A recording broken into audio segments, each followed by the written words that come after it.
after months of research, IORG is able to use openly verifiable data science methods to prove that the CCP, which is the Chinese Communist Party, and the Chinese government is in fact involved in information manipulation and infiltration against Taiwan.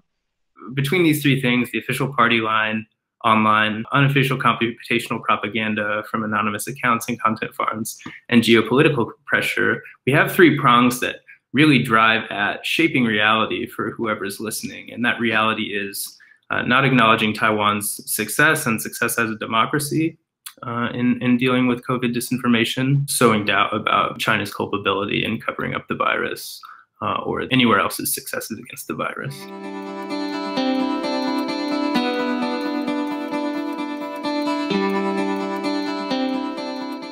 What we see in terms of the disinformation is really disinformation coming from Russia in convergence with the People's Republic of China and with Iran.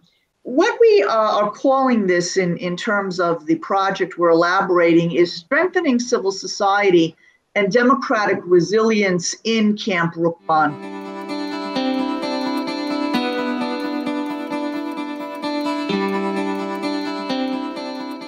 Today, we're talking about how we do these kind of researches. So I'd like to go into more detail regarding what kind of data are we collecting and how we're collecting them. I think IORG owes a big thanks to Taiwan's open source communities. We rely heavily on open data sets produced by Taiwanese civic hacking community GovZero. Local organizations in Taiwan, places like Zero Archive, in particular with his content farm, archiving, which preserved data that disappeared from the internet relatively quickly.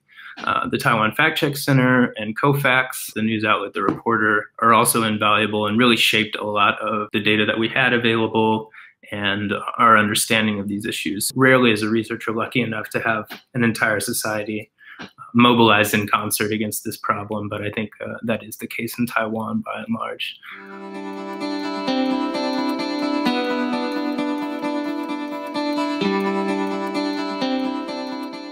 I think there are some bridge building elements that could be helpful to this discussion and to future research. So the scope of information manipulation, information warfare, information influence, disinformation, counterintelligence, I think could be helpfully clarified. One of the big problems with, I think, disinformation and Chinese information operations is that it's often difficult to attribute. I think developing standards for responsible speculation, responsible attribution is probably something that's very important. And we try to be very transparent about our attribution in the report for that reason.